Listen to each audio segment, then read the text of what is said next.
Okay, going home.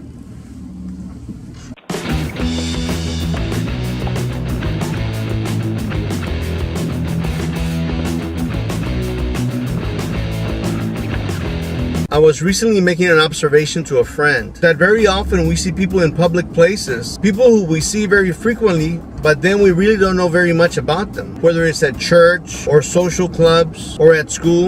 And sometimes when you see people's obituaries, and these are people that you have known for many years, and you read their life story, and it's amazing the things that you didn't know about the person. My wife and I, our family has always enjoyed entertaining at home, and we very frequently had parties at our house, whether it's Christmas parties, Thanksgiving, Halloween. We would always find an excuse to have a party at the house, especially when the kids were younger. And one of the groups who would frequently come to our house was our church choir.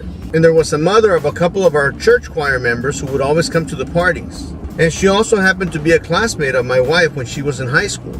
And so for several years, she would come to our party and she would go to church to drop off her kids at the choir. And so finally one Christmas, we were having the choir party at our house. And she finally asked my wife, "I'd be meaning to ask you, why do you come to these parties? Do you have somebody in the choir?" And my wife looked at her and said, "Well, I live here." And the lady said, "What do you mean?" I said, "Well, this is my house. Joe is my husband." And she laughed about it because she had never made the connection. Even though she had known me for many years and she had known my wife for many years and would come to our choir parties there at home, she had never made the connection that we were married.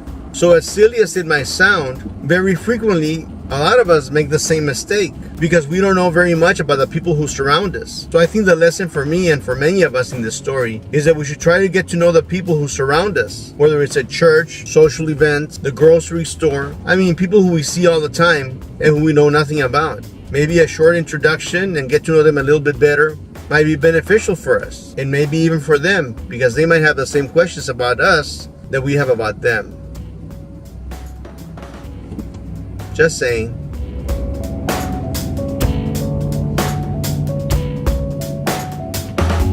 My goodness.